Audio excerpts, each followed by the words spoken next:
Baby சுஹு Mohammed. கிட்டத்தட்ட 8 வருஷமா நான் மன அழுத்தத்துக்கு உள்ளாக்கப்பட்டேன். ஏன்னா என்னுடைய சொந்த குடும்பத்தாரனால பாலின வன்கொடுமைக்கு ஆளாக்கப்பட்டு காயமுடையவளா நான் இருந்தேன். 10 வயசுல இருந்து தொடங்குச்சு. நான் குடும்பத்தாரனால பாலின வன்கொடுமைக்கு ஆளாக்கப்பட்டேன். இது தொடர்ந்து 10 வயது வரைக்கும் நடைபெற்றது. சில நேரத்துல கண்ணாடியில என்னை பார்த்து நானே ரொம்ப அசிங்கப்பட்டுப்பேன். நான் அழகா இல்லைன்னு நினைப்பேன். என்னுடைய உடல் அமைப்பை பார்த்து நானே அசிங்கமா இருக்குன்னு நினைச்சுப்பேன். எனக்கு அவமானமா இருக்கும். இதன் காரணமா நான் மன அழுத்தத்துக்கு உள்ளாக்கப்பட்டேன். இதன் காரணமா நான் அதிகமா என்னுடைய கைகளை அறுத்துப்பேன், என்னுடைய கால்களை அறுத்துப்பேன். மேலும் இதுக்கு நான் எந்த விஷயத்துக்குமே பிரயோஜனம் கிடையாது. அதனால நான் அழகா இல்லைன்னு உணர ஆரம்பிச்சேன். மேலும் என்னுடைய முகங்களையும் கூட நான் கிழிச்சுக்க ஆரம்பிச்சேன். எப்ப பாரு எனக்குள்ள நீ எதுக்கு உயிரோட இருக்க, மறிச்சிடுன்னு ஒரு சத்தம் கேட்டுட்டே இருக்கும். ரோடுக்கு போனா அங்க ஏதாவது வண்டி வந்து இடிச்சிடும், உன்னை செத்துருவேன்னு சொல்லிட்டு எனக்கு சத்தம் கேட்கும். எனக்கு நல்லா நினைவு இருக்கு. ஒரு தடவை நான் தூக்க மாத்திரைகளை அதிகமா உட்கொண்டேன். அதன் காரணமா என்னுடைய குடும்பத்தார் என்ன மருத்துவமனைக்கு சேர்த்தாங்க.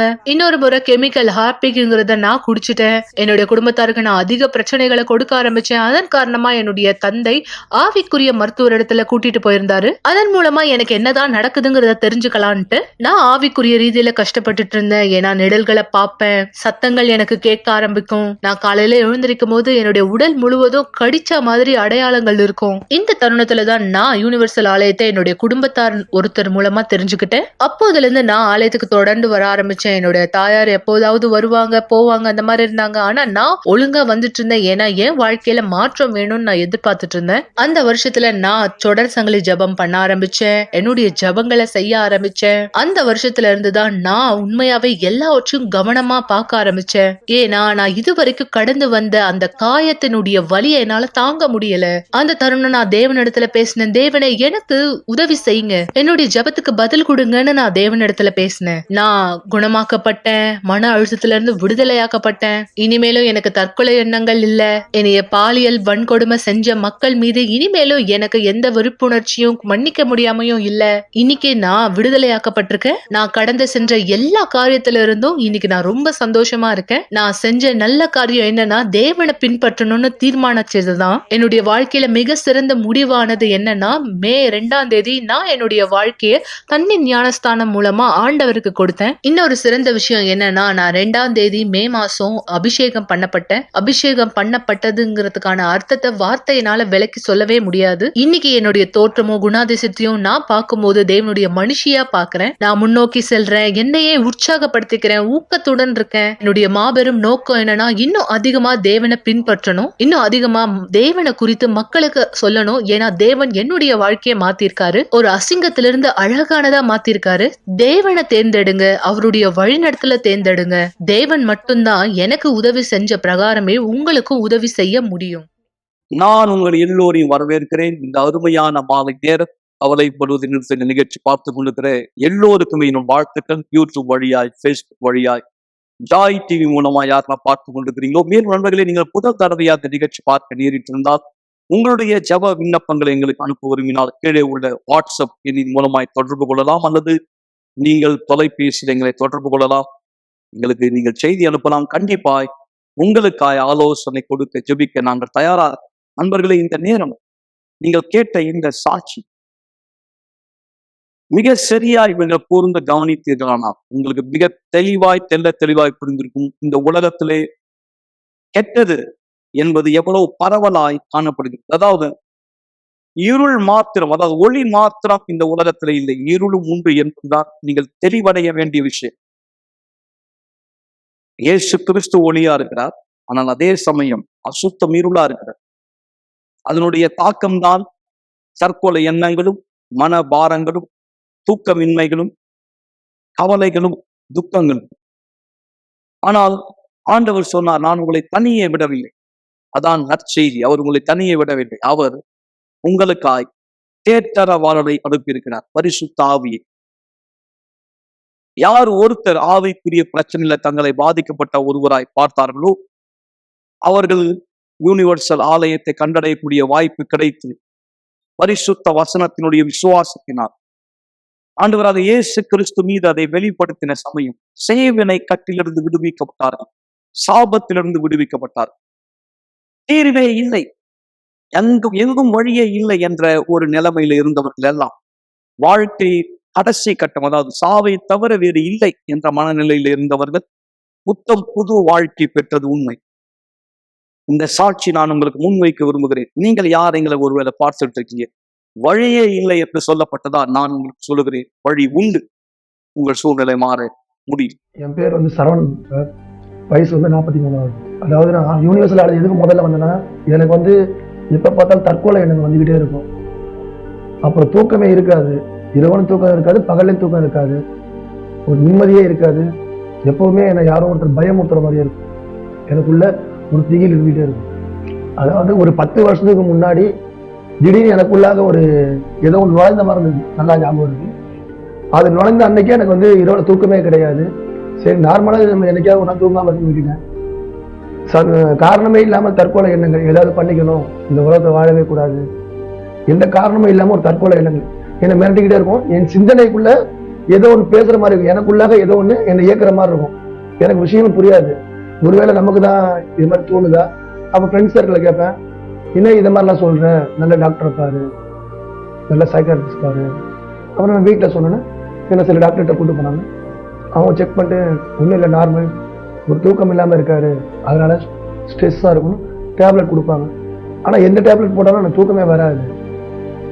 எப்படி பார்த்தாலும் விடிகாலையில் நான் 4:30 5 மணி தான் தூங்குவேன். அது ஒரு 1 hour 1 hour தூங்குவேன். அதுக்கப்புறம் நான் கண்ணை விழிச்சிட்டேன்னா, டாய்லெட் போக கண்ணை விழிச்சிடணும், திருப்பி எனக்கு தூக்கமே வராது. அந்த 24 மணி நேரத்தில் எனக்கு வந்து அதிகபட்சமாக நான் 2 மணி நேரம் தூங்குறதே பெரிய விஷயமா இருக்கும். அப்போ நான் என் குடும்பத்தை சொல்லல, அவங்க சில இடங்கள்ல போய் கூட்டு போனாங்க. அங்கே சில விஷயங்கள் செய்ய சொன்னாங்க. அதாவது விஷயங்கள்லாம் இரவு தங்குங்க, நடந்து போங்க, விரதம் இருங்க, சில விஷயங்கள் சொன்னாங்க.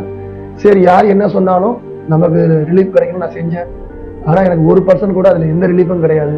யார் என்ன சொன்னாலும், சொந்தக்காரங்க, தெரிஞ்சவங்க, ஃப்ரெண்டு, யார் என்ன சொன்னாலும் அது செய்வேன். ஏன்னா எனக்கு தேவை முதல்ல தூக்கம், நிம்மதி, அந்த சிந்தனைகள் நான் விடுபடணும். ஒரு இடத்துல கூட்டு போகல, உங்களுக்கு நான் இந்த பிரச்சனை சரி பண்ணுறேன், 4000 ரூபா கொடுங்க அப்படின்னா கூட நான் எதை பற்றி யோசிக்க மாட்டேன், குறைக்க சொல்ல மாட்டேன். என்னோட பிரச்சனை விடுபட்டு போனால் போகணும், அந்த பணத்தை கொடுப்பேன். இந்த மாதிரி நான் சில்லறையாகவே எப்படி பார்த்தாலும் ஒரு 1 லட்சம் ரூபாய்க்கு மேலே வீட்டுக்கு தெரிஞ்சு கொஞ்சம், வீட்டுக்கு தெரியாமல் கொஞ்சம் செலவு பண்ணி பார்த்தேன். எதுவுமே எனக்கு ரிலீஃப் கிடைக்கல. 11 வருஷமா எனக்கு என்னென்னமோ, நானும் மெடிடேஷன் சொல்லுவாங்க, நீங்கள் இப்படி பண்ணுங்க, மனசுக்குள்ள ஏதாவது ஒன்று சொல்லுங்க, அப்படி பண்ணுங்க, எது பண்ணாலும் என்னோட கவனத்தை நான் எங்கே திசை திருப்பினாலும், ஒரு மூவி பார்த்தாலும், ஒரு புக் நாவல் படித்தாலும், குழந்தைகளோட விளையாண்டாலும், எது பண்ணாலும் என்னோட கவனத்தை டைவர்ட் பண்ணால் அந்த மைண்ட் வந்து ஆட்டோமேட்டிக்காக அந்த சூசைட் தாட் தான் போகும். அந்த நான் எடுக்கிற ஸ்டெப்ஸு ஒரு 5 நிமிஷம் தான் அந்த ரிசல்ட் கொடுக்கும். ஒரு நாவல் படிக்கிறேன்னா ஒரு 5 நிமிஷம் தான் அந்த கதை என் மனசுக்குள்ள ஏறும். அதுக்கப்புறம் என்ன படித்தாலும் அந்த மனசுக்குள்ள எனக்கு ஏறாது. அதாவது அந்த பழைய ஞாபகம் தான் வரும். அந்த சொல்லிக்கிட்ட மனசுக்குள்ள என்ன வந்து தற்கொலை பண்ணிக்கணும், இனிமேட்டு உனக்கு சான்ஸே கிடையாது, நீ எங்கே போய் நீ உன்னை காப்பாற்றிக்குவ, எல்லாம் பண்ணியாச்சு, எல்லா விஷயம் பண்ணியாச்சு, டாக்டர்கிட்ட போயாச்சு, எல்லா விஷயம் பண்ணியாச்சு, இனி பண்ண ஒன்றுமே கிடையாது, லாஸ்ட்டு இதுதான் நீ கார்னர், இதுக்கு மேலே நீ இந்த உலகத்தை எடுக்கக்கூடாது, இருந்து என்ன பிரயோஜனம் அப்படின்னு அந்த எண்ணங்கள் வந்து மிரட்டிக்கிட்டே இருக்கும். அதே சொல்யூஷன் கொடுக்கும், எப்படி சூசைட் பண்ணிக்கணும், என்ன மாதிரி, எந்த ஸ்டெப் எடுக்கணும், எங்கே போகணும், எல்லாமே அந்த எண்ணங்கள் என்னை கைட் பண்ணும். அதாவது தற்கொலை பண்ணணும்னு என்ன வரையில எனக்குள்ள நான் ஒரு சான்ஸ் கொடுத்துப்பேன். இன்னும் 1 வாரம் பார்ப்போம், நம்ம மைண்டை வேற ரூட்ல பிளானிங் பண்ணி பார்ப்போம். அப்படி பார்த்து எது பண்ணாலும் சான்ஸ் இல்லைன்னா அப்போ நான் முடிவு பண்ணிட்டேன், இனிமேட்டு நம்மளால போராட முடியாது. ஏன்னா 11 வருஷம் போராட்டம்னு அப்போ நான் செயலில் இறங்க ஆரம்பித்தேன். அப்போது தற்கொலை பண்ணால் கூட உயிர் சடனாக போயிடணும், ரொம்ப கஷ்டப்பட்டு ஹாஸ்பிட்டல்லாம் போயிட்டு பண்ணக்கூடாது. இதுக்கு ஒரே ஸ்டெப்ஸ், நம்ம வந்து ட்ரெயினில் விழுந்தால் நம்மளை யாரும் காப்பாற்றவும் முடியாது, ஒரே நிமிஷம் முடிஞ்சோன்னு ஒரு 3 தடவை அதுக்கு ட்ரை பண்ணணும். இப்போ தற்கொலை பண்ணான்னு போகையில் நான் தண்டவாளத்துக்கிட்ட நிற்கையில் ஏதாவது ஒரு ட்ரெயின் வேகமாக வர ட்ரெயினில் விழலான்னு நிற்பேன். ட்ரெயினில் ரொம்ப மெதுவாக வரும். அப்போ அந்த ட்ரெயின் கிட்ட வரையில் எனக்குள்ள ஒரு கான்ஷியஸ் வரும், ஏன் நம்ம இன்னும் கொஞ்சம் டைம் எடுத்துக்கூடாது, இன்னும் கொஞ்சம் ட்ரை பண்ணக்கூடாது. அப்போ இன்னும் ஒரு மனசு சொல்லும், இல்லை ஆல்ரெடி எல்லாமே முயற்சி பண்ணியாச்சு, இன்னும் என் நாள் கிடையாது, இல்லை ட்ரை பண்ணி பார்ப்போம். அப்படி என்ன நானே மனசுக்குள்ள சமாதானம் பண்ணிக்கிட்டு ரொம்ப கஷ்டப்பட்டு அப்புறம் நான் அங்கேருந்து வந்துடுவேன். வந்து நான் என்னோட வேலையை செய்வேன். ஆனாலும் இந்த வாட்டி தப்பிச்சுட்டேன், அடுத்த வாட்டி கண்டிப்பாக அந்த எடுத்த முடிவு வந்து மாறாதுன்னு அந்த தாட் சொல்லிக்கிட்டே இருக்கணும். அதாவது என்னோட கடைக்கு ஒரு வாடிக்கையாளர் வருவாங்க, அவங்க யூனிவர்சல் ஆலயத்தை சேர்ந்த ஒரு அசிஸ்டன்ட், அவங்க அசிஸ்டன்ட் யாருன்னு எனக்கு தெரியாது, அவங்க ஒரு சகோதரி மாதிரி எனக்கு பேசுவாங்க. அப்போ கேட்டாங்க, நீங்கள் ஆள் ரொம்ப மெலிஞ்சு போயிட்டீங்க, கண்ணெல்லாம் உள்ளே இருக்கு, என்ன விஷயம், ஏதாவது உடம்பு பேசுகிறேன். அப்போ நான் அவங்கள்ட்ட வந்து நீங்கள் சகோதரி மாதிரி இருக்கீங்க உங்கள்கிட்ட சொல்கிறேன்னு, அப்போ நான் சிம்பிளாக இதான் சொன்னேன், லைட்டாக தூக்கம் வர மாட்டுது, எனக்கு கெட்ட கனவெல்லாம் வருது, சூசைட் பண்ணிக்கணும் என்ன வருது. அப்போ அவங்க சொன்னாங்க, நீங்க வந்து இங்க யூனிவர்சல் காலேஜுக்கு வாங்க, அங்க வந்தா உங்களுக்கு பிரச்சனை சரியாகும் அப்படின்னாங்க. அப்போ அவங்க சொல்லல, சரி நம்ம பிரச்சனை நம்ம எங்கெங்கேயோ போனோம், இங்கேயும் போய் ட்ரை பண்ணி பார்ப்போம், கடைசியாக ஒரு ட்ரை பண்ணி. அப்போ நான் போனேன்.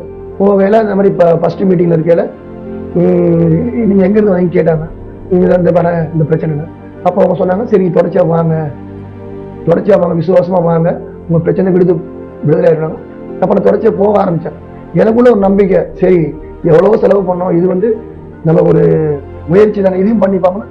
அப்ப நான் தொடர்ச்சியா வாரத்துல புதன்கிழமை, வெள்ளிக்கிழமை, ஞாயிற்றுக்கிழமை 3 பிரேயர் வந்து மிஸ் பண்ணாம தொடர்ச்சியா வர ஆரம்பிச்சு. அப்படி இதை வந்துட்டு இருக்கையில ஓரளவுக்கு நிவாரணம் கிடைச்சது. அந்த எண்ணங்கள் வந்து கொஞ்சம் ரிலாக்ஸ் ஆச்சு. அப்போ நான் எல்லாரும் பக்கத்துல கேட்பேன், உங்களுக்கு என்ன ஆச்சு, நீங்க எதனால வந்தீங்க, இந்த பக்கத்துல கேட்பேன், உங்களுக்கு என்ன ஆச்சு எதனால வந்தீங்க. இப்போ அவங்க சொல்லுவாங்க வாழ்க்கையில இருந்து, இவங்க வாழ்க்கையில நடந்திருக்கேன், ஏன் எனக்கு நடக்க மாட்டேது, நான் வந்து ஏறக்கூடிய ஒரு 3 மாசம் மேல வரேன்னு எனக்கு முழு ரிசல்ட் கிடைக்கலையே அப்படின்னு ஒரு நாள் பாஸ்டர் சொன்னாரு, நீங்க வந்து உங்க வாழ்க்கையை பீடத்து மேல அர்ப்பணிங்க, 100% அர்ப்பணிங்க, 50% 20% 100% நம்பி வாங்க, உங்க பிரச்சனை என்னன்னு பீடத்துக்கு மேல சொல்லுங்க, கண்டிப்பா ஒரு விடுதலை கிடைக்கிறாரு. அப்போ நான் ஒரு தீர்மானம் பண்ணேன், இனிமேட்டு இழக்க ஒண்ணுமே கிடையாது, எல்லா வழியும் ட்ரை பண்ணியாச்சு. நம்ம ஒரு தீர்மானம் எடுத்து பீடத்துக்கு முன்னாடி நின்று அவர்கிட்ட தேவன்கிட்ட சொன்னேன், தேவனே நான் யாரையும் நம்பல, எல்லா முயற்சி பண்ணிட்டேன், கடைசி முயற்சி நீங்க என்னை கைவிட்டீங்கன்னா அவ்வளவுதான், அதனால 100% என்ன நான் மாத்திக்கிறேன்னா கீழ்படுகிறேன், வார்த்தை கீழ்படுகிறேன், எந்த கெட்ட எண்ணங்கள், கெட்ட வார்த்தைகள், கெட்ட சகவாசங்கள்லாம் என்ன நானே மாத்திக்கிறேன்னு நான் ஒரு தீர்மானமா 100% நான் ஒப்படைக்கல. நல்லா தெரியுது எனக்குள்ளாக ஒரு அந்த வைப்ரேஷன், பேட் வைப்ரேஷன் வந்து அதோட பவர் கம்மியாக ஆரம்பிச்சு. அதோட பவர் வந்து ஃபர்ஸ்ட் ரொம்ப ஸ்ட்ராங்கா இருந்து அதோட பவர் 4 நாள் கம்மியாகல. அப்ப கூட ஆகா, தேவன் வந்து என் வாழ்க்கையில கண்டிப்பா வேலை செய்யறாரு. நான் ஒரு தீர்மானம் எடுத்து என்னைக்கு நான் பீடத்துக்கு நின்னனும் அந்த பவர் கம்மியாக ஆரம்பிக்கல. நல்லா தூங்க ஆரம்பிச்சேன். அந்த எண்ணங்கள், சிந்தனை ஓட்டங்கள் இருந்துச்சு. நான் பீடத்துக்கு 100% அர்ப்பணிச்ச பிறகு நல்லா தூங்க ஆரம்பிச்சேன். அதுக்கு முன்னாடி வீட்டுல வந்து எல்லாத்தையும் சொல்லிட்டே போயிருங்க, அது செய்யுது இது செய்யுது. அப்ப அவங்க ஒரு அளவுக்கு மேல அவங்க எப்ப பார்த்தா ஏதாவது சொல்லிட்டே இருப்பீங்க, சும்மா இருக்க மாட்டேனாங்க. இந்த வார்த்தைகள் என்னன்னா அவங்க என்ன பார்க்க ஆரம்பிச்சாங்க, என்ன இவன் எப்ப பார்த்தா ஏதாவது சொல்லிக்கிட்டு இருப்பான், இப்ப எதுவும் சொல்லாம இருக்கேன்னு. அவங்க யூனிவர்ஸ் எடுத்து போறது தெரியாது. அப்ப சொன்ன எனக்கு வந்து நான் இங்க போனேன், அதனால எனக்கு வித்தியாசம் நடந்தது. அப்படியா, நம்பவே முடியலையே. நானும் நம்பாம தான் போனேன். எல்லாரும் சொன்னாங்க கண்டிப்பா இப்ப நல்லா தூங்குறேன். அப்போ நான் அந்த கடை ஃபர்ஸ்ட் இருக்கிற ஒரு சின்ன கடை, 54 ஸ்கொயர் ஃபீட் கடை, அந்த கடையில என்னோட கவனம் இருக்காது. எப்ப பார்த்தாலும் இந்த எண்ணத்திலேயே நான் நிறைய செலவு பண்ண, முதலீடு கிடையாது, கடை வாடகை கொடுக்க முடியாது, கடையை காலி பண்ற ஸ்டேஜ் வந்தேன். இங்க திங்கட்கிழமை கூட்டத்துல வர ஆரம்பிக்கல. எனக்கு படிப்படியா தேவன் வந்து இதை விட பெரிய கடை, 5 மடங்கு பெரிய கடை கொடுத்தாரு. 4 ஸ்டாஃப் வச்சு சம்பளம் கொடுக்குறேன். இன்னைக்கு வந்து அந்த கடைக்கு 7,500 வாடகை, இந்த கடைக்கு மாசம் என்னோட செலவே வந்து ஏறத்தாழ 1 லட்சம் ரூபாய் செலவு. இந்த தேவன் வந்து அப்படியே சின்ன விஷயத்துக்கு எனக்கு ஒரு பெரிய விஷயத்தை கொண்டு போய் பண்ணிருக்கேன். இங்க வந்து வாழவே விருப்பம் இல்லை, நம்ம இந்த வியாபாரத்தை என்ன பண்றது, ஒரு கடமைக்கு பேருக்கு என்ன நடத்துவேன். இப்போ வந்து தேவன் எனக்குள்ளாக நிறைய விஷயங்களை சொல்லியிருக்காரு. நீ வாழ்க்கையில உன்னை புறக்கணிச்சவங்களுக்கு வாழ்ந்து கட்டும். நான் தேவன்டி தான் கேட்பேன், தேவனை என்னோட வாழ்க்கைக்குள்ளாக நீங்க இருக்கீங்கன்னு மற்றவங்க என்னோட வார்த்தையை பார்த்து தெரிஞ்சுக்கூடாது, என்னோட வாழ்க்கையை பார்த்து தெரிஞ்சுக்கணும் அப்படின்னு நினைச்சுதான் நான் ஒரு தடவை வேண்டுவேன். என்னோட வாழ்க்கையை பார்த்து மற்றவங்க உன் வாழ்க்கை எப்படி மாறிச்சு, அதே மாதிரி இப்ப கேட்க ஆரம்பிச்சாங்க. நானும் நிறைய உறுப்பினர் கொண்டு வந்து சேர்த்திருக்கேன். அவங்க வாழ்க்கையில எவ்வளவு சாட்சியை சொல்லியிருக்காங்க. எல்லாத்தோட மிக முக்கியமானது நான் என்ன நினைச்சேன்னா, ஒரு நாள் சொன்னாங்க, பரிசுத்த ஆவி கிடைச்சாதான் நீங்க வந்து உங்க வாழ்க்கையில ரட்சிப்பு. ஏன்னா ரட்சிப்பை வந்து விலை கொடுத்து வாங்க முடியாது. பொருளோட ஆசீர்வாதம் இன்னைக்கு இருக்கும், நாளைக்கு எக்ஸ்ட்ரா ஆகலாம், குறைவாகலாம், சூழ்நிலை மாறல நம்ம. ஆனா ரட்சிப்பு வந்து நீங்க விலை கொடுத்து வாங்க முடியாது. இதுக்கு முதல் காரணம் நீங்க உங்களுக்கு பரிசுத்த ஆவி தேடணும். பரிசுத்த ஆவிக்கு நீங்க கவனம் கொடுக்கணும்னா, நான் புதன்கிழமை பேர்ல நான் வேற எதையுமே கேட்க மாட்டேன். எனக்கு இன்னும் உங்க ஆவி அதிகமா வேணும், இன்னும் அதிகமா அந்த ஆவியை பெற்று என்ன மாதிரி கஷ்டப்படுறவங்க, நான் எனக்கு ஒருத்தர் உதவி பண்ணவன், நானும் நிறைய பேருக்கு போய் உதவி பண்ணணும் என் வாழ்க்கையில நான் சொல்லி அவங்களும் விடுதலையும் நிம்மதி பெறணும்னு சொல்லி தான் வேண்டிக்கிறேன். அது எனக்கு பரிசுத்தாவே கிடைச்சது. கண்டிப்பா இப்போ நான் பீஸ்ஃபுல்லா இருக்கேன், எனக்கு எந்த பயமும் கிடையாது. நான் மற்ற மக்கள்கிட்ட என்ன சொல்ல விரும்புறேன்னா, சூழ்நிலைகள் வந்து நமக்கு முன்னாடி ரொம்ப கஷ்டமா தெரியும். ஏன்னா இதுதான் முடிவு, இதுக்கு மேல வாய்ப்பே கிடையாது, வழியே கிடையாது, சொல்யூஷனே கிடையாது. ஆனா தேவன்கிட்ட போனோம்னா நம்ம வந்து நமக்கே தெரியாது அந்த சிந்தனையில இதுக்கு இப்படி ஒரு தீர்வு இருந்தது, நம்ம வாழ்க்கையே அப்படியே மாத்திடுவாரு. அதுல ஒரே முக்கிய சாட்சி நான். ஏன்னா சான்ஸே கிடையாது, எல்லா வழியிலும் ட்ரை பண்ணியாச்சு. லாஸ்ட் ஃபைனல் இதுதான் ஒரு முடிவு எடுத்தேன், என் வாழ்க்கை மாறிச்சு. என் வாழ்க்கை எப்படி மாறிச்சோ அதே மாதிரி கண்டிப்பா உங்க வாழ்க்கையும் மாறும். நீங்க தேவனை நம்பினீங்கன்னா 100% நம்பினீங்கன்னா இதுல எந்த சந்தேகமும் கிடையாது. கண்டிப்பா உங்க வாழ்க்கையான மாறும். நீங்கள் கேட்ட இந்த 2 சாட்சிகள் பரிசுத்த ஆவி ஒருத்தர் வாழ்க்கைக்கு என்ன செய்ய முடியும், அதாவது அவருடைய முகத்துல பார்த்த புன்னகை, திரு சரவணனுடைய வாழ்க்கையில பார்த்த இந்த சம்பவம் நமக்கு உண்மையாவே பிரமிப்பை ஏற்படுத்துகிறது. அதாவது நான் யோசிக்கிறேன், இவர் ஒருவேளை தற்கொலையில இறந்து போயிருந்தால் அவர் குடும்பம் இன்னைக்கு எந்த நிலைமையில இருந்திருக்கும், பிள்ளைகள், அதாவது திருமண வாழ்க்கை சிதைந்து போயிருக்கும், குடும்ப உறவு முறிந்து போயிருக்கும். சரியா இதுதான் அசுத்தம் செய்ய வந்தது. நண்பன், மனுஷன் ஒவ்வொரு நாளும் கஷ்டப்படும்படி, தனிமைப்படுத்தப்படும்படி, வாழ்க்கையினுடைய கடைசி கட்டத்துக்கு தள்ளப்படும்படி, ஏதாவது வழியே இல்லை அப்படின்ற ஒரு மனநிலை, என் விதி என் தலையெழுத்து அப்படின்னு நீங்க ஏற்றுக்கொண்டு வாழ்வதுதான் பிசாசு விரும்புவது. ஆனால் விதி அல்ல, தலையெழுத்து அல்ல, நீங்கள் தீர்மானிப்பதுதான். இப்போ இந்த நேரம் நீங்க முடிவெடுத்தால் உங்கள் வாழ்க்கை மாற வழி உண்டா என்று கேட்டால் நான் சொல்கிறேன், வழி உண்டு. ஆண்டவர் சொன்னார், நானே வழி, நானே வழி, உங்களுக்கு ஒரு வழி காண்பிப்பார். எனவேதான் இந்த விசேஷமான உபவாசத்துக்கு உங்களை வரவேற்கிறேன். 21 நாள் நாம் செய்ய தொடங்கி இருக்கிற தானியேலின் உபவாசம், 21 நாள்.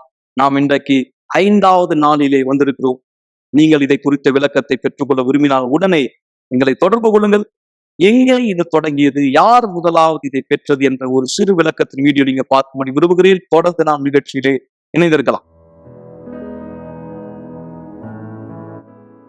மார்ச் 11ஆம் தேதி முதல் மார்ச் 31ஆம் தேதி வரை உள்ள இந்த தானியேல் உபவாசத்தினுடைய அடிப்படை விஷயம் என்ன, இதான் நான் உங்களோட இந்த வீடியோவில் பகிர்ந்து கொள்ள விரும்புகிறேன். யார் நீங்க என்னை பார்த்து கொண்டிருக்கிறீர்களோ, இந்த சம்பவம் முதலாவது நடைபெற்றது எங்கள் சரித்திரத்திலே அப்போஸ்தலர் 1ஆம் அதிகாரத்தை பார்க்கும்போது இங்க வசனம் சொல்லுகிறது, அவர்கள் ஒருமனப்பட்டு, அதாவது எல்லோருமே இயேசு கிறிஸ்துவானவருடைய வார்த்தையை கேட்டுக்கொண்ட சமயம் சீஷர்கள் எல்லாரும் கூடி வந்திருக்கும் போது இயேசு அவர்களை நோக்கி சொன்னார், யோவான் ஜலத்தினாலே ஞானஸ்தானம் கொடுத்தான், நீங்கள் சில நாளுக்குள்ளே பரிசுத்த ஆவியினாலே ஞானஸ்தானம் பெறுவீர்கள். ஆகையால் நீங்கள் எருசலேமை விட்டு போகாமல் என்னிடத்தில் கேள்விப்பட்ட பிதாவின் வாக்குத்தத்தம் நிறைவேற காத்திருங்கள் என்று கட்டளையிட்டார். எருசலேம் என்பது ஆவிக்குரிய விதத்திலே சபையை அடையாளப்படுத்துகிறது.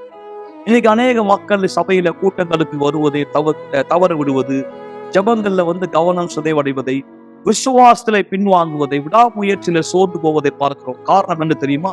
இவ்வுலகத்தினுடைய பிரச்சனைகள், உலகத்தினுடைய தாக்கம் அவர்களை சோர்ந்து போக செய்கிறது. ஆனால் ஆண்டவர் சொன்னார், போகாதிருங்கள் எருசலேமை விட்டு, அதாவது விசுவாசத்திலே பின்வாங்க வேண்டாம், ஐக்கியத்தை நிறுத்த வேண்டாம். காரணம் என்ன? பரிசுத்த ஆவி உங்களுக்குள் வரும்போது நண்பர்களே, நீங்கள் பலன் அடைவீர்கள். உங்களுடைய வாழ்க்கை பிரச்சனைகளை ஜெயிக்க கண்டிப்பாய் இந்த பலன் தான் உங்களுக்கு தேவையான ஒன்று.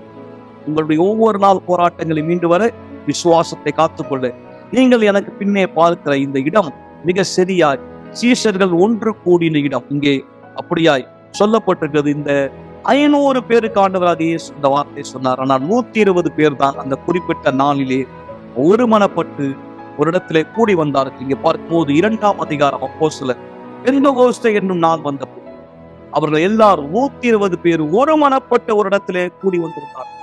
அந்த இடம்தான் நீங்கள் பார்க்கிற இந்த மேல் வீட்டறை. இந்த இடத்துல 120 பேர் ஒன்று கூடினார். எதை நம்பி? ஆண்டவராக இயேசு கிறிஸ்து கொடுத்த வாக்குத்தத்தம், நீங்கள் பரிசுத்த ஆவியினால் ஞானஸ்தானம் பெறுவீர்கள். நண்பர்களே, நீங்க பல காரியங்களை தேடுறீங்க, பல காரியத்துக்காய் கவலைப்பட்டு கலங்குகிறீர்கள். ஆனால் ரகசியம் என்ன தெரியுமா? பரிசுத்த ஆவியின் இடத்திலே வரும்போது அப்போஸ்தலர் 1ஆம் அதிகாரம் 8ஆம் வசனம் சொல்கிறது, நீங்கள் பலன் அடையும். பலன் தான் உங்களுக்கு தேவை. அதற்காக தான் 21 நாள் தானியேலின் உபவாசம். இதை குறித்த விளக்கம், இதை குறித்த விவரம் தேவை. நீங்கள் உபவாசத்தை இணைய விரும்பினால் உடனே எங்களை தொடர்பு கொள்ளுங்கள். நேரடியாய் நீங்கள் ஆலயத்துக்கு வரலாம். இந்த ஞாயிற்றுக்கிழமை விசேஷமாய் 17ஆம் தேதி காலை 9:30 மணி எங்கள் சிறப்பு விருந்தினர். நான் அவ்வளவு நேரம் காத்திருக்க முடியாது, எனக்கு உடனடியாய் விளக்கம் தேவை. உடனே தொடர்பு கொள்ளுங்கள். இதை குறித்த விளக்கத்தை பெற்றுக்கொள்ளும்படியாய் இந்த உபவாசத்திலே நீங்கள் இயேசு கிறிஸ்துவானவர் தாமே வாக்களித்த பரிசுத்த ஆவியின் பொழிந்தர்களை பெற்றுக்கொள்வீர்கள். தேவனுடைய வல்லமை பலன் உங்களுக்குள் வருவதை நீங்கள் பார்ப்பீர்கள். அவர் நாமத்து மகிமைக்காக.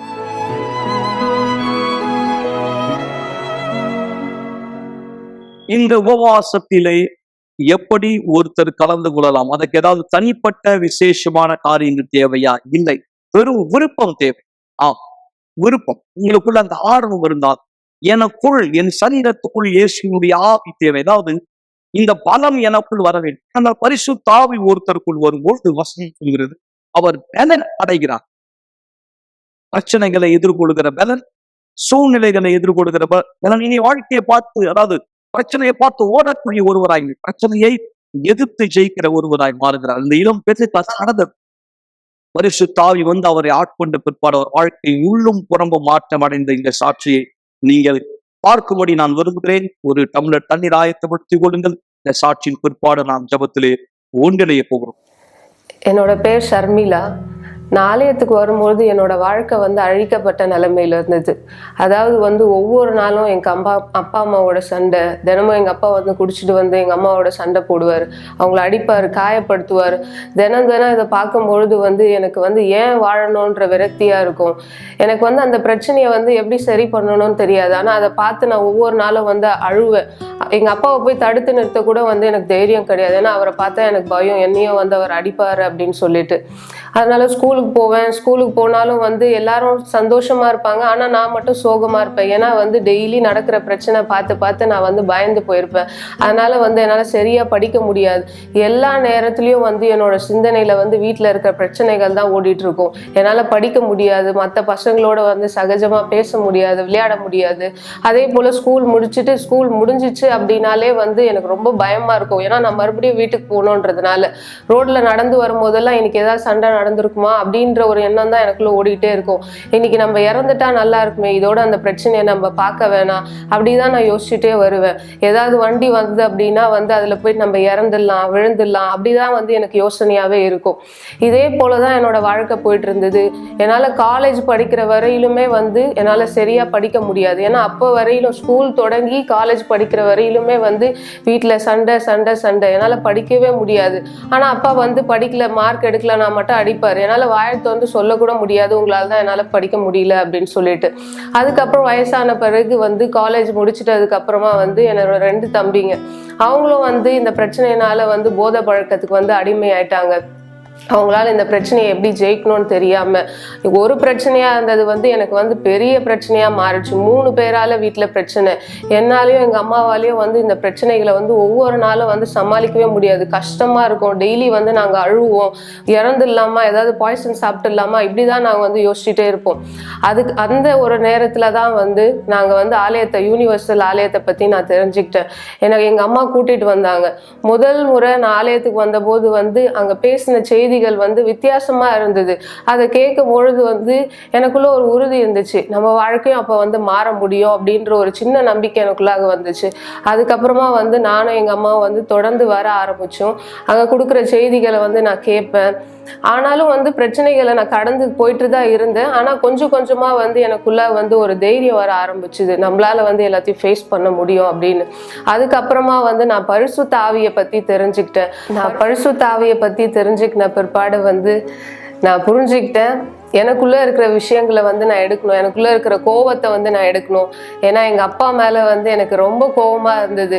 அந்த கோவத்தை நான் எடுக்கணும்ன்றது தெரிஞ்சுக்கிட்டேன். முதல்ல அவரை நான் மன்னிச்சேன். எங்க வீட்டுல இருக்க என் தம்பிங்க மேல எனக்கு கோவம் இருந்துச்சு, அவங்களையும் நான் மன்னிச்சேன். எனக்குள்ள நிறைய எங்க குடும்பத்தார் மேல நிறைய வெறுப்புணர்ச்சியான இருந்துச்சு. ஆனா அவங்கள நான் மன்னிச்சேன். தேவனுடைய ஆவியை நான் எனக்குள்ள பெறணும் அப்படின்னா முதல்ல எனக்குள்ள இருக்கிற என் இருதயத்துல இருக்கிற எல்லா விஷயத்தையும் நான் எடுக்கணும்னு நான் நினைச்சேன். முதல்ல எனக்கு கஷ்டமா தான் இருந்தது. எங்க அப்பாவை நான் மன்னிக்கணும், என் குடும்பத்தாரை மன்னிக்கணும்னு நினைக்கும் போது எனக்கு கஷ்டமா இருந்தது. ஆனா நான் புரிஞ்சுக்கிட்டேன், இது எல்லாத்தையும் நான் கைவிட்டா மட்டும்தான் பரிசுத்த ஆவியை நான் பெற முடியும்னு. நான் செஞ்ச பிற்பாடு நான் தேவனுடைய ஆவியை எனக்குள்ளாக பெற்றுக்கொண்டேன். பிற்பாடு என் வாழ்க்கையில எல்லாமே மாறிடுச்சு. நான் தன்னம்பிக்கை இழந்த ஒரு நபரா இருந்தேன். ஆனா எனக்குள்ள தன்னம்பிக்கை கிடைச்சது. எல்லாருமே என்னால சொன்னாங்க, நான் படிச்ச துறையில என்னால வேலைக்கு போக முடியாது, என்னால எல்லாரும் மாதிரி சுலபமா இருக்க முடியாது சொன்னாங்க. வாழ்க்கையில என்னால ஜெயிக்கவே முடியாது நிறைய பேர் சொன்னாங்க. ஆனா பரிசுத்த ஆவி பெற்ற பிற்பாடு, தேவனுடைய ஆவி எனக்குள்ள வந்த பிற்பாடு, இனிமேலும் எனக்கு சாகணும்ன்ற எண்ணமே கிடையாது. நான் வாழணும், நான் இன்னும் நிறைய அச்சீவ் பண்ணணும் வாழ்க்கையிலன்ற விருப்பம் எனக்குள்ளாக இருக்கு. யாருமே படாத சந்தோஷத்தை தேவன் எனக்குள்ளாக கொடுத்திருக்கார். இந்த சந்தோஷத்தையும் சமாதானத்தையும் யாருமே எனக்குள்ளாக இருந்து எடுக்கவே முடியாது. இன்ன வரைக்கும் என் வாழ்க்கையில அந்த பிரச்சனைகள், பழைய பிரச்சனைகள் என் வாழ்க்கையில இல்லை. ஆனாலும் வந்து நான் சில பிரச்சனைகளை சந்திக்கிறேன். இருந்தாலும் வந்து நான் பிரச்சனைகளை பார்க்குற விதம் வந்து எல்லாமே வித்தியாசமா இருக்கு. ஏன்னா பரிசுத்தாவி எனக்குள்ளாக இருக்கார், நான் பலனா இருக்கேன், எல்லாவற்றையும் வந்து நான் தைரியத்தோட ஃபேஸ் பண்றேன். நான் எனக்கு வந்து இந்த உலகத்துல எல்லாரையும் விட நான் ரொம்ப சந்தோஷமான நபராக இருக்கேன். ஒரு கிளாஸ் தண்ணீரை ஆயத்தப்படுத்திக் கொள்ளுங்கள் அல்லது தொலைக்காட்சிக்கு அருகாமையிலே வாருங்கள். இந்த நேரம் உங்களுக்கான ஒரு சிறப்பு ஜெபத்தை நாம் செய்ய போகிறோம். மகா பரிசுத்தமுள்ள தேவனே, உம்முடைய ஆவி ஒருத்தருக்குள் வருகிற தருணம் அவர் வாழ்க்கை உள்ளும் புறம்பும் மாற்றமடைகிறது. அதற்கு 3 உதாரணங்கள் தான் எங்கள் சாட்சிகள் எல்லாமே. வாழ்க்கையினுடைய விளிம்பிலே வாழ்வா சாவா என்ற அந்த கேள்வியின் மத்தியிலே அல்லது இனி வழியே இல்லை என்கிற மனநிலையிலே வந்து உன்னுடைய உதவியை தேடின, உன்னுடைய விசுவாசத்தை வெளிப்படுத்தின ஒவ்வொருத்தருக்கும் வழி காண்பித்தீர், புது வாழ்க்கை கொடுத்தீர். அதுதான் ஆவியினுடைய வல்லமை ஒருவருக்குள் வருகிற தருணம் நடைபெறுகிறது. அந்த வீடு இனி வெறுமையா இருப்பதில்லை. எங்களுடைய வாழ்க்கை இனி வெறுமையான ஒரு வாழ்க்கையாய், விரக்தியான ஒரு வாழ்க்கையாய் இருப்பதில்லை. ஒரு அர்த்தத்தை எங்களுக்கு நீ கொடுக்கிறீர், ஒரு அர்த்தத்தை கொடுக்கிறீர் தேவன். யார் தன் வாழ்க்கை எதற்கும் பிரயோஜனம் இல்லை என்று நினைத்துக் கொண்டிருக்கிறார்களோ, அல்லது தான் யாருக்கும் பிரயோஜனம் இல்லை என்று யார் நினைத்துக் கொண்டிருக்கிறார்களோ, அவர்கள் மனசாட்சியை தொடும். அவர்கள் எவ்வளவு விசேஷமானவர்களும் பார்வையில் என்பதை உணர்த்தும் தேவன். அவர்கள் எந்த தவறான முடிவுக்கும் செல்ல வேண்டியதில்லை. அவர்களும் ஒரு அற்புதமான சாட்சியாய் மாற முடியும், புது வாழ்க்கை பெற்றுக் கொள்ள முடியும். உன் ஆவி மட்டுமே அதை செய்ய வல்லவரா இருக்கிறார். இந்த தண்ணீரை ஆசீர்வதியும். இதை பருகுகிறவர்களுடைய மனசில் இருந்த எல்லா தாழ்வு மனப்பான்மைகள் கழுவப்படட்டும், குற்ற உணர்ச்சிகள் கழுவப்படட்டும், தன்னம்பிக்கை விசுவாசத்திலே புதுப்பித்தலை கொடுக்கும். அவர்கள் தன் வாழ்க்கையிலே மாற்றம் நடைபெறும் என்பதை நம்பும்படி செய்யும். ஜபத்தை கேட்கிற ஒவ்வொருத்தர் மீதும் நானும் சமாதானத்தை அறிக்கை செய்கிறேன். ஆண்டவராகிய இயேசுவின் பெயராலே ஆமென். ஆசீர்வாதமான தண்ணீரை குடிங்க நண்பர்களே. நம்புங்கள், உங்கள் வாழ்க்கை மாற முடியும். யார் உங்களை நம்பாவிட்டாலும் ஆண்டவர் உங்களை நம்புகிறார். கண்டிப்பாய் நீங்கள் இந்த வார்த்தையை நம்ப வேண்டும். எங்களை தொடர்பு கொள்ளுங்கள், நேரடியாக எங்களை அணுகுங்கள். நீங்கள் கண்டிப்பாய் உதவியை பெற முடியும். இந்த உபவாச பொருத்தி நீங்கள் தெரிந்து கொள்ள விரும்பினார், நாளை மீண்டும் வாரத்தின் கடைசி நிகழ்ச்சியில் உங்களை சந்திக்கும் வரை தேவன் உங்கள் அனைவரை ஆஸ்வதிப்பாராக. செல்வார். ஒரு நாள் நீங்க கடைசியா இந்த உலகத்துல எழுந்துப்பீங்க. அந்த நாள் கடைசியான நாளா இருக்கும்.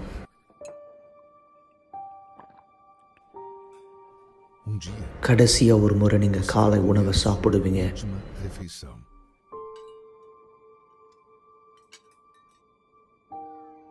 ஒரு நாள் உங்க குடும்பத்தினுடைய முகத்தை கடைசியா நீங்க பார்ப்பீங்க.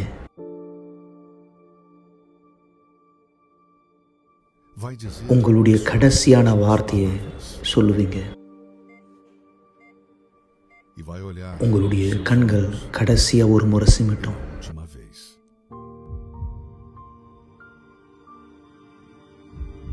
உங்க இருதய துடிப்பு கடைசியா ஒரு முறை துடிக்கும்.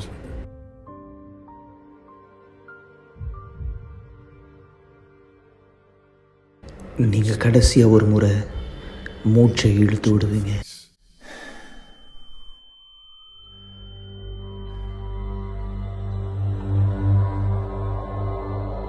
அந்த நேரம் உங்களுடைய ஆவிக்குரிய கண்களை திறக்கப்படும்.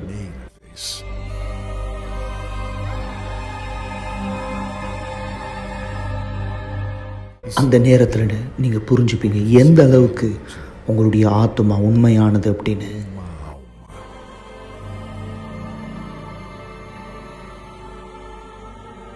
அந்த நாள் இந்த பூமியில நடந்தது எல்லாமே உங்களுடைய ஆத்மாவை காப்பாற்ற மட்டும் நீங்க புரிஞ்சுப்பீங்க. கடைசியா ஒரு முறை நீங்க அதை பார்க்குற நேரம் உங்க ஆத்மாவை வந்து கொண்டு போறது யாரு? அந்த நேரம் நீங்க யார்கிட்ட உங்க நேரத்தை கொடுத்தீங்களோ, யார்கிட்ட உங்க நாளை கொடுத்தீங்களோ, யார்கிட்ட உங்க விருப்பத்தை செஞ்சீங்களோ, யாரை நீங்கள் வணங்குனீங்களோ இந்த வாழ்க்கையில் இது உங்களை பதட்டப்படுத்துதா இல்லை இது உங்களை உறுதிப்படுத்துதா? உங்கள் கடைசி நாள் இந்த பூமியில் உங்களுடைய முதல் நாளாக அமைய போது பரலோகத்தில் தேவனோடு சந்தோஷமா அல்லது நித்திய கால மரணம் நரகத்தில்?